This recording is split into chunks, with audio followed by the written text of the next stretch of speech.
नमस्कार मित्रांनो, एड लागलं प्रेमाचं या मालिकेच्या आजच्या भागामध्ये आपण बघणार आहोत. येत्या तास शशिकला आणि इंद्रायणी या दोघींमध्ये जोरदार भांडण जुंपलेलं असतं. तेव्हा शशिकला म्हणत असते, तुझ्या पोरीला जर आमच्यामुळे एवढाच त्रास होतोय ना तर घेऊन जा इकडनं. त्यावर इंद्रायणी म्हणू लागते, मला काही हौस आली नाही माझ्या मुलीला इकडे घेऊन येण्याची. तुझ्याच पोरीने आम्हाला इकडे आणलंय, नाहीतर मला हौस नाही इथे राहण्याची. त्यावर लगेच आता शशिकला काही बोलणार तेच आता गार्गी चोरात ओरडते, बास बास करा, मला ही भांडणं नाही आवडत. किती भांडता तुम्ही, बास करा. इंद्रायणी आता धावतच गार्गीजवळ येऊन बसते. गार्गी बाळा शांत हो, काय नाही झालं, आम्ही नाही भांडत गार्गी बाळा. तेव्हा लगेच आता गार्गी म्हणू लागते, मला नाही आवडत भांडण तंटे, रोज भांडता, बंद करा हे सगळं. त्यावर मंजिरी म्हणू लागते, बघितलं तुम्ही दोघींनी, गार्गीला तुमच्या भांडणाचा त्रास होतोय, अशाने तिच्यावरती परिणाम होऊ शकतो. पण तुम्हाला कधी कळणार, किती वेळा समजावून सांगू. अगं काकू तू तरी ऐक. आणि हे बघा मॅडम, काकू काही बोलली म्हणून तुम्ही लगेच उत्तर देऊन भांडणं वाढवत बसू नका. तुम्ही तुमच्या मुलीचा विचार करा, तिला नाही आवडत हे सगळं. आणि काकू, आपण एका कुटुंबातले नाही आहोत म्हणून काय झालं, आपण एका घरातल्यासारखे राहू शकत नाही का?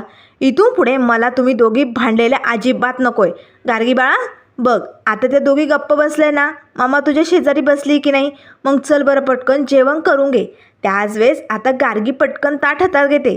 तेव्हा मंजिरी लागते, गार्गी आता तू मोठी आणि हुशार झाली ना, मग स्वतःच्या हाताने जेवायचं, चल पटकन जेवण करून घे. त्यावर गार्गी म्हणू लागते, आंटी तू माझं सगळं ऐकते ना, म्हणून मला तू खूप आवडते. आणि या दोघी तुझं सगळं ऐकतात ना, लगेच गप्प बसल्या. मला ना तू लय आवडते, या दोघींसारखं ना मीही तुझं सगळं ऐकेला आंटी, चालेल. त्यावर मंजिरी म्हणू लागते, हो ना, मग चल पटकन जेवण करून घे. त्यावर लगेच इंद्रायणी म्हणू लागते, गार्गी मी भरू का तुला भूक लागली असेल ना, मी भरवते. त्यावर गार्गी म्हणू लागते, नाही मम्मा, मी बिग गर्ल झाले, मी आता माझ्या हाताने खाणार, आंटीने मला शिकवलं आहे. त्यावर लगेच मंजिरी म्हणू लागते, मॅडम बघताय ना, गार्गी स्वतःच्या हाताने जेवायला लागली, तिच्यात होणारे बदल तुम्हाला दिसत आहेत की नाही, मग निदान तिच्यासाठी तरी तिचा विचार करा आणि ही भांडण तंटे थांबवा. आणि काकू तू माझ्यासाठी हे सगळं थांबव. हे बघ, एका कुटुंबातले नाही आहोत म्हणून काय झालं, आपण एका छताखाली राहतो की नाही, मग सगळ्यांनी एका कुटुंबातल्या माणसांसारखंच राहायला पाहिजे, ॲडजस्टमेंट करायला पाहिजे. चला पटकन गार्गी तू कर सुरुवात, सगळेजण जेवायला बसतील. त्याच वेळेस आता लगेच मंजिरी म्हणू लागते, चला जेवण करून घ्या. आणि आता मी तुमच्या दोघींवरती विश्वास ठेवते, पुन्हा तुम्ही भांडणार नाही, असंच करा.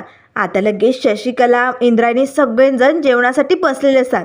त्यानंतर इथे आता संध्याकाळची वेळ झालेली असते, मग अगदी रात्रच झालेली असते, पण रायाला काही झोप लागत नाही. सारखा त्याच्या मिसफायरचा विचार त्याच्या डोक्यात चालू असतो. माझी मिसफायर झोपली असेल का, काय करत असेल, आज काय भारी दिसत होती ना त्या आरतीच्या वेळेस. आता ते सगळे क्षण इथे राहायला आठवू लागतात, एक नंबर भारी. मला पण काय झालं आहे, माझ्या मिसफायरशिवाय मला करमत नाही आहे का, मला झोपही लागत नाही आहे, काय करू. मिसफायरला फोन करून बघू का, नाही म्हणजे ती झोपली की नाही, का माझ्यासारखीच गालमेल होती तिची, माझ्या आठवणीत तळमळते की काय, बघूया का. मी फोनच लावतो. त्याच वेळेस राया मोबाईल हातात घेतो. अरे देवा, किती वाजले, एवढ्या रात्री, नाही, एवढ्या अर्ध्या रात्री मी मिसफायरला फोन नाही करू शकत, घरातले समधे जागे होतील की, आणि जर एवढ्या रात्री फोन वाजलाय म्हटल्यानंतर गार्गी घाबरेल. नाही, राया तू फोन नाही करू शकत, तू झोपून घे बरं.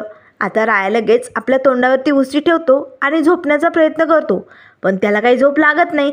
तेव्हा तो पुन्हा उठून बसतो. अरे देवा, आता काय करू, फोन नाही करू शकत पण मेसेजेस करू शकतो ना.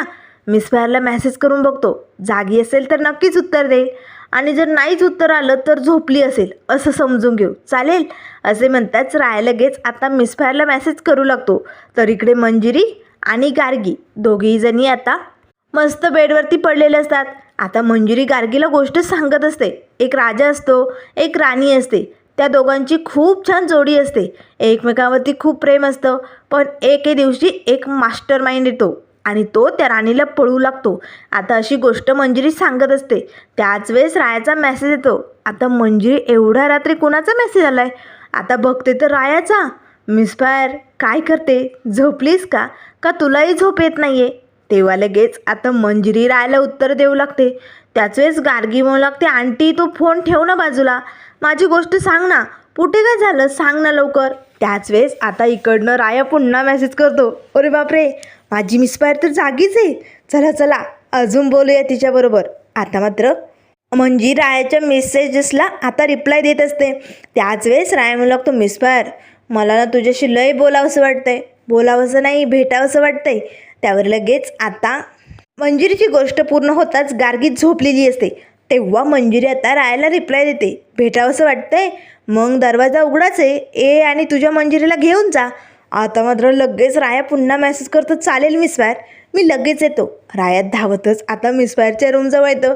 आता रूमचा दरवाजा उघडलेला असतो तर खाली इथे घोरपडेत झोपलेला असतो. रूममध्ये अगदी अंधार असतो. एका कॉटवरती शशिकला, दुसऱ्या कॉटवरती इंद्रायणी मॅडम झोपलेले असतात. आता मात्र राया हळूच आतमध्ये जातो आणि पुन्हा दरवाजा बंद करतो. त्याच वेळेस आता अंधारात हा घोरपडे झोपलेला त्याला दिसत नाही. राया जाऊन त्याला धडकणार, तेच आता रायाने स्वतःला सावरलेलं असतं, हा घोरपडे इकडे का कलमडलाय. त्याच वेळेस आता हळूहळू दबक्या पावलांनी आतमध्ये जी रूम असते ना त्या रूमकडे आता राया निघालेला असतो. आता मिसफायर मुद्दामून झोपण्याचं नाटक करते. राया आता मिसफायर जवळ येतो, ए मिसफायर मिसफायर राया आलाय तुझा, उठ ना मिसफायर. मंजिरी एक नाही दोन नाही. त्याच वेळेस गार्गीला आता थोडीशी जाग आल्यासारखं झालेलं असतं. गार्गी आता थोडी हालचाल करते. त्याच वेळेस राया धपकन खाली बसतो. आता कॉटच्या बाजूला लपून घेतो. अरे देवा, गार्गीच माझ्या आवाने उठले की काय. नाही नाही नाही नाही, पांडुरंग असं होऊन चालणार नाही. तिला झोपू दे रे बाबा, तिला नको उठू, माझ्या मिसफायरला उठवायचं आहे मला. ए मिसफायर उठ की ग. त्याच वेळेस मंजिरी आता धपकन रायाला भोह करते. आता राया मात्र असा डचकतो ना, मिसफायर म्हणजे तू जागीच होती. अगं मेलो असतो ना मी, पण जाऊ दे मिसफायर, एवढे नाटके का केले, मी कितीचा उठवतोय तुला. चल चल आपल्याला जायचं आहे ना. त्यावर मंजिरी म्हणू लागते, कुठे जायचं आहे एवढ्या रात्री, अरे सगळे झोपलेत, उठले तर काय म्हणतील, काय विचार करतील. त्यावर रायम लागतो, मिसफायर तू बोलली होती ना असं कुठे असतं का, चल ना तूच म्हणली की ये आणि घेऊन जा, मग मी तुला घ्यायला आलो आहे मिसफायर, मला तुझ्याशी लय बोलायचे, चल की बाहेर. तेव्हा मंजिरी लागते, गार्गी उठेला अजिबात चालणार नाही, मी नाही येणार. तेव्हा रायम लागतो, मिसफायर तू जर नाही आली ना तर उचलून घेऊन जाईल तुला. असे म्हणताच राया मिसफायरला उचलतो आणि पटकन आता तिला बाहेर पुढच्या रूममध्ये घेऊन येतो. आता घोरपडे, शशिकला, इंद्रायणी सगळेजण झोपलेले असतात. त्याच वेळेस आता गार्गीला जाग येते. आता मात्र लगेच गार्गी उठून बघते तर मंजिरी आंटी तिच्या शेजारी नसते. मंजिरी आंटी कुठेस तू. गार्गी पटकन पुढच्या रूममध्ये येते. तर आता रायाने मिसफायरला अगदी आपल्या मिठीत उचलून चालवलं असतं. त्याच वेळेस पाठीमागनं गार्गी येते, मंजिरी आंटीला वाचवा, एक मॉन्स्टर तिला घेऊन चाललाय.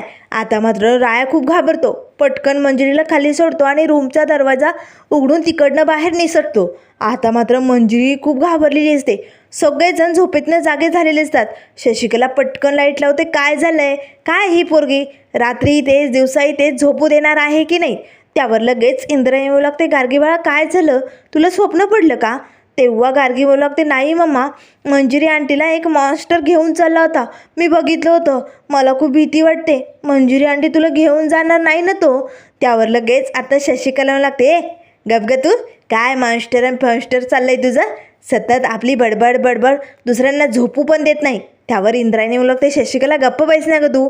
त्यावर लगेच आता मंजिरी लागते, काकू काकू शांत हो. तेव्हा शशिकला म्हणू लागते, मला काय शांत करते आणि एवढ्या अर्ध्या रात्री तू दरवाजात काय करते, कशाला गेली तिकडे. त्यावर मंजिरी म्हणू लागते, ते. त्याच वेळेस आता इंद्रायणी, घोरपडे सगळेजण मंजिरीकडे बघतात. ते मी काय करत होती सांग ना. त्यावर मंजिरी म्हणू लागते, अगं काकू दरवाजा उघडा होता ना, म्हणून मी बंद करायला आले होते, तेच गार्गी ओरडत आली म्हणून मी पण घाबरले ना. त्यावर शशिकला म्हणू लागते, हो या गार्गीला ना अक्कलच नाही आहे, सतत दुसऱ्यांना घाबरवत असते, ओरडत असते. त्यावर मंजिरी लागते, काकू नको बोलू तिला, अगं स्वप्न पडलं असेल. गार्गी मी तुला मगाशी झोपण्याआधी मॉन्स्टरची गोष्ट सांगितली ना, म्हणून तुला स्वप्न पडले असेल. त्यावर गार्गी म्हणू लागते, आंटी स्वप्न नाही, मी बघितलं, मॉन्स्टर तुला घेऊन चालला होता ग. त्यावर लगेच आता शशिकला म्हणू लागते, मंजिरी अशा कशाला गोष्टी सांगते ग. अगं बाई, देवाधर्माच्या गोष्टी सांगत जा या पोरीला, नाहीतर जीनं मुश्कल करून टाकेल. त्यावर मंजिरी लागते, गार्गी बाळा चल आपण आतमध्ये जाऊ झोपायला, चल बरं. त्याच वेळेस आता लगेच शशिकला लागते, झोपा, सगळ्यांच्या झोपा मोडून टाकल्या या पोरीने, झोपूसुद्धा देत नाही. आता इंद्रायणीला या शशिकलाचा खूपच राग येतो, पण आता गार्गीसाठी ती गप्प असते. तर त्यानंतर इथे आता दुसऱ्या दिवसाची सकाळ झालेली असते. सकाळी सकाळी आता गार्गी मस्त आपल्या पिंगूबरोबर खेळत असतानाच इंद्रायणीला एक कॉल होतो. इंद्रायणी आता ओरडतच बोलत असते, तुम्हाला अक्कल नाही आहे का? तुम्हाला अलर्ट राहता येत नाही का? असं कसं ते 4 मुलींना उचलून घेऊन गेले? मला ते काही माहिती नाही आहे. त्यांना लगेच ताब्यात घ्या, मी पोचते तिकडे.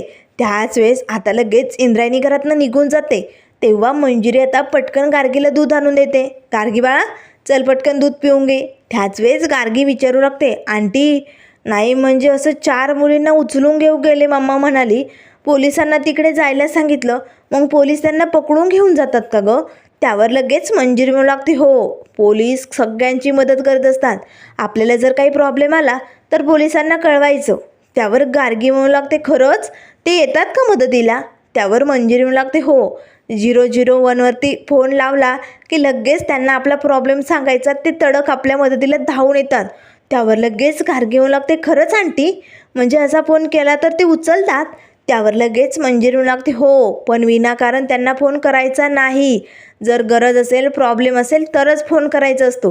तेव्हा लगेच आता गार्गी म्हणू लागते, चालेल, बरं मी दूध पिते आ. तेवढ्यात आता बाहेरून काही बायका मंजिरीला आवाज देतात. मंजिरी पटकन आता चाळीत बाहेर आलेली असते.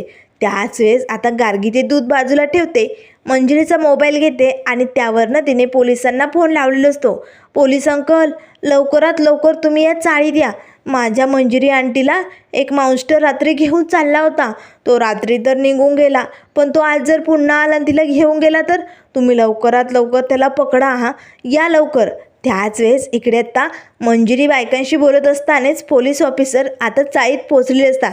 तेव्हा लगेच आता ते म्हणू लागतात, इथे कुणाला काही प्रॉब्लेम आहे का? आम्हाला इकडनं फोन आलाय. आता लगेच ते ऑफिसर नंबर सांगतात, तर तो नंबर मंजिरीचाच असतो. तेव्हा मंजिरी म्हणू लागते, माझ्या नंबरवरनं कंप्लेंट आली, हे कसं शक्य आहे? मी नाही केली. तेवढ्यात गार्गी येते, आंटी मीच केली. काल रात्री तुला तो मॉन्स्टर घेऊन निघाला होता ना, तो जर पुन्हा आला तर, म्हणून त्याला पकडण्यासाठी मी या अंकलला बोलावलंय. त्याच वेळेस आता गार्गीची ही अवस्था बघताच तो पोलीस ऑफिसर म्हणू लागतो, काय चालू आहे सगळं? पोरखळ लावलाय का आमचा एवढा टाईमपास? हे सगळं काय चालू आहे? तेव्हा मंजिरी लागते, सॉरी या, मी सॉरी बोलते, पण हे बघा गार्गीकडनं चुकून झालं असेल, असं काही नाही आहे, तुम्ही जा आता, मी माफी मागते. त्यावर लगेच गार्गी म्हणू लागते, असं काही नाही आहे म्हणजे? मंजिरी आंटी, खरंच त्या मास्टरला पकडायचं आहे, पकडा ना तुम्ही, उभे काय राहिलेत? त्यावर लगेच ते पोलीस ऑफिसर म्हणू लागतात, दे किती बोलशील, अक्कल नाही चालली बघ करायला. आता गार्गीला राग येतो. तेव्हा गार्गी म्हणू लागते, ओ मला काय बोलायचं नाही, नाहीतर मारेन तुम्हाला. त्याच वेळेस ते ऑफिसर म्हणू लागतात, मला मारशील तू? अकलेचा भाग नाही तुला, थांब तुला चाट टाकतो आता. आता लगेच ते गार्गीचा हात पकडणार. तेच आता राया तिकडे येतो आणि राया त्या पोलीस ऑफिसरचा हात पकडतो. आता मात्र तो रायाचाच क्लासमेट असतो. त्याच वेळेस राया लगेच आता त्याकडे एकटक बघत म्हणत ओळखतो, तू? गार्गी तिकडनं निघून जाते. तेव्हा लगेच तो पोलीस ऑफिसर म्हणू लागतो, अरे बापरे, ब्रिलियंट, हुशार, एक नंबर भारी असा विशाल भोसले. अरे जेव्हा आपण ट्रेनिंगला होतो तेव्हा सगळे असंच म्हणायचे की फक्त विशाल भोसलेच एक चांगला पोलीस ऑफिसर बनू शकतो, पण शेवटी तू एक गुंड बनला, नाही एक गुन्हेगार बनला. गुन्हेगार, खून केला ना तू, खुनीच म्हणावं लागेल. आणि मी एक पोलीस ऑफिसर. बघ, अरे नशिबाने साथ दिली नाही ना तुला, म्हणून असं झालं आहे तुझं सगळं. आता रायाला मात्र राग येतो. तेव्हा राया लागतो, बास, पुऱ्या झाल्या, जुन्या गोष्टी उकरून काढणं पुरे झालं. त्यावर तो पोलीस ऑफिसर म्हणू लागतो, का उकरून काढायचं नाही? उकरून काढाव्या लागणार आणि मी काढणार. लय उड्या मारत होता ना हुशारकी करून, आता काय झालं? अरे आता तर तुझ्याकडे साधी नोकरी पण नाही, एक खुनी म्हणून हेटतोय तू, दुसरं काहीच नाही तुझ्या आयुष्यात. आता मात्र लगेच मंजिरी म्हणू लागते, सर तुमच्या वर्दीचा आम्ही मान राखतो म्हणून तुम्ही काहीही बोलाल असं चालणार नाही. बास, एखादा ऐकून घेतंय म्हणून एवढा अपमान करू नका. आणि एक गोष्ट लक्षात ठेवा, माणसाची वेळ नेहमी बदलते आणि वेळ बदलल्यानंतर कधी काय होईल ना हे तुम्हालाही सांगता येणार नाही. त्यामुळे जरी राया पोलीस ऑफिसर झाला नसला ना तरी तो राया पोलीस ऑफिसर नक्कीच होणार आहे. त्याच वेळेस आता लगेच तो पोलीस ऑफिसर हसू लागतो. तर त्यानंतर मित्रांनो पुढील भागामध्ये आपल्याला बघायला मिळेल लगेच आता ते पोलीस ऑफिसर्स म्हणू लागतात, ठीक आहे विशाल भोसले, अजूनही माझं तुला ओपन चॅलेंज आहे. अजूनही तू एक पोलीस ऑफिसर बनून दाखवच. बघूया कोण जिंकतं. त्यावर मंजिरी पुढे येते. जिंकणार. माझा राया एक चांगला पोलीस ऑफिसर बनून दाखवणार. आता मात्र राया ऑफिसर बनणार का? पुढे काय काय होणार हे आपल्याला लवकरच कळेल. त्यामुळे मित्रांनो, अशाच मालिकेंच्या अपडेट पाहण्यासाठी चॅनलला लाईक करा, सबस्क्राईब करा. व्हिडिओ पाहिल्याबद्दल धन्यवाद.